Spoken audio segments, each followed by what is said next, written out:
তিনটা হইলে তো ইয়ে হইল না নর্মাল জীবন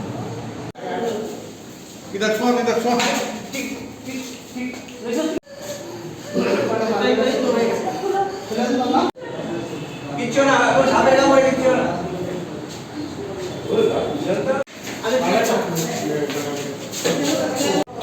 ওই তো সাপ ঘরের ভিতরে কামড় দিছে। হ্যাঁ, সাপটা আমরা দেখার মধ্যেও সাপ দিয়া থাকা তাই চিনে যাবো সাপ দিয়ে আমি সাপই কামড় দিছে। নাম কি ওনার? বৃষ্টিপাত, বয়স? 12 বছর। এখন কোন হাসপাতাল নিয়েছেন?